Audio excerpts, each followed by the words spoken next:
Wapi wao? Waliweko wapi? We, nyinyi ni Butere Girls? Nyinyi ni hao mnajua sana. Darasa moja A. Katika darasa la hiyo play yenu haina nini? Haina mahali kuna makofi.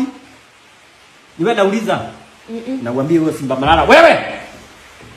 Kwani anakaa hakuna mahali mnapiga makofi? Hapana. Unajua sasa mtemi hafurahi. Hamna mahali mnashangilia mtemi na kuonyesha mambo amefanya.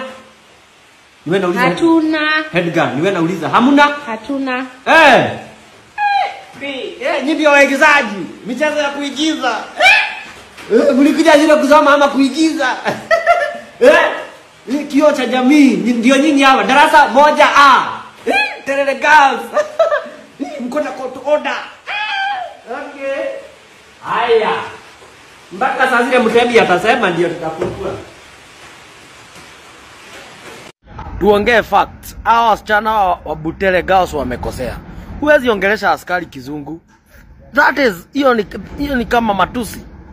Mbona mnaongelesha askari kizungu? You are talking to them in English. Hamwezi hata yani mupate tu yani ile heshima muongeleshe polisi lugha ambayo wanaelewa. Why should you address police in English? Butere Girls, you are headed to the hata kama nyinyi ni Gen Z, you are headed the wrong direction. That is very bad. Hiyo ni kitu mbaya sana. Hao watu mtafanya wachanganyikiwe. Wanafunzi wa shule ya upili ya Butere ya wasichana wameingiliwa sana mpaka ikafika kiwango kwamba hawakuweza kuperform.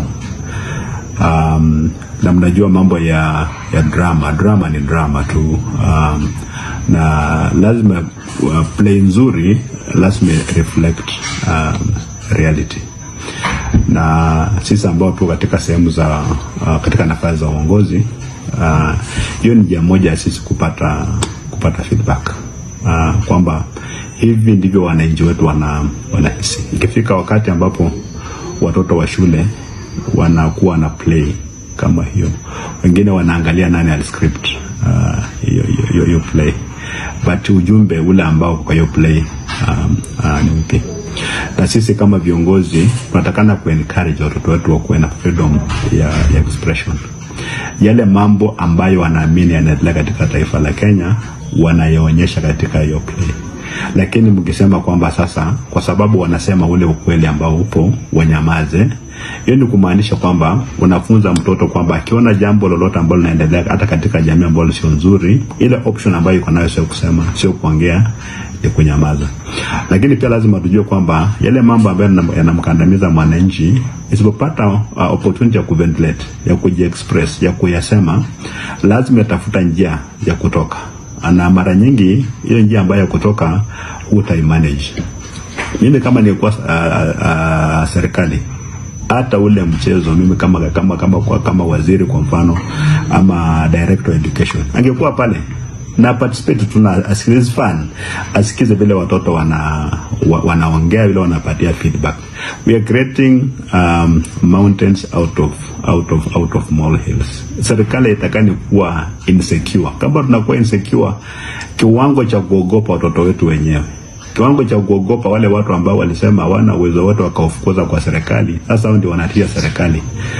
The government is not supposed to be so easy to scare vile serikali ambayo inafanya. Maana serikali kaanza kuwa easy to scare, wataanza kutumia tactics ambazo sio nzuri za kuintimidate watu, za kufinya watu. Na mimi naona hii serikali hapo ndio inaelekea. Serikali ambayo haiwezi kukubali dissent or difference in opinion. Tafika mahali kwamba the only opinion ambayo ina matter itakuwa ni opinion ya serikali. Na mimi ningependa kuhakikishia kwamba hilo halitafanyika. Nyakati hizo tulitoka huko na haitafanyika. Hata mkizima Butere utapata wengine pia wanafanya. Labda wengine hawana ile stage na mnazima watu waende kwenye stage. Lakini kuna stage nyingi sana huko nje. Hata kule nyumbani pia ni stage, vyombo vya habari, social media, hizo bado pia ni stage. So don't start a war that you really can't win. So tunataka Kenya kuwe na amani.